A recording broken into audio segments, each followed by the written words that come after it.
Hola, somos el grupo 4 del Colegio San Carlos de la materia de química y les vamos a explicar sobre la teoría atómica. El modelo atómico de Dalton fue el primer modelo atómico con bases científicas, propuesto entre 1803 y 1807 por John Dalton. El modelo permitió aclarar por primera vez el por qué las sustancias químicas reaccionaban en proporciones estequiométricas fijas. El modelo atómico de Thomson es una teoría sobre la estructura atómica propuesto en 1904 por Thomson, quien descubrió el electrón en 1897. En el modelo, el átomo está compuesto por electrones de carga negativa en un átomo positivo, incrustados en este, al igual que las pasas en un pudín. El modelo atómico de Bohr es un modelo clásico del átomo, pero fue el primer modelo atómico en el que se introdujo una cuantización a partir de ciertos postulados. Fue propuesto en el año 1913 por el físico danés Niels Bohr para explicar cómo los electrones pueden tener orbitales estables alrededor del núcleo. La teoría atómica molecular fue establecida a principios del siglo XIX. Dalton, Avogadro y Proust fueron sus principales artífices.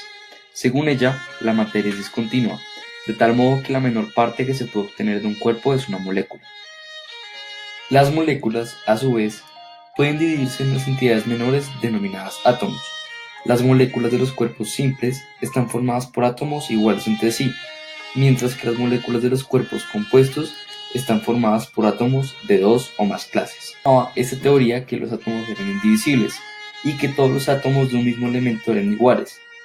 Por lo tanto, podemos definir un átomo como la parte más pequeña y eléctricamente neutra de que está compuesto un elemento químico y que puede intervenir en las reacciones químicas sin perder su integridad. Cabe recalcar que no existe ninguna forma de poder ver un átomo. Es más, por ninguna circunstancia, un ser humano ha logrado ver un átomo ni con los microscopios más potentes.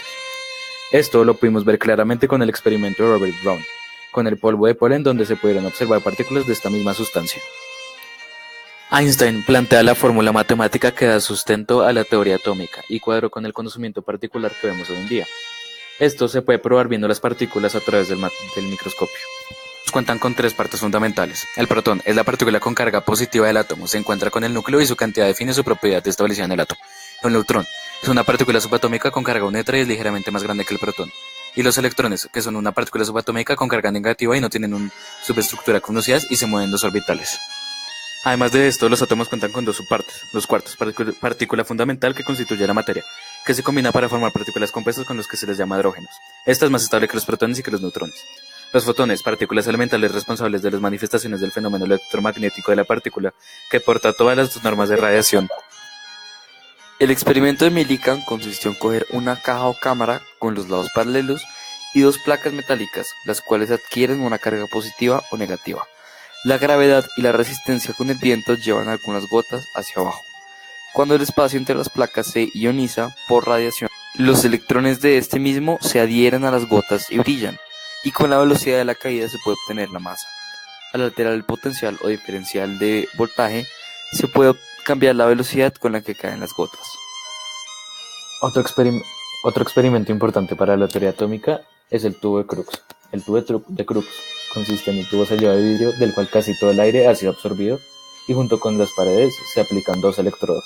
Cuando un alto voltaje se aplica entre dos electrodos, los electrones emitidos por el cátodo son acelerados hacia el ánodo. Estos rayos no le pegan al ánodo y le pegan a la pared de vidrio dentro del tubo, haciendo que éste florezca.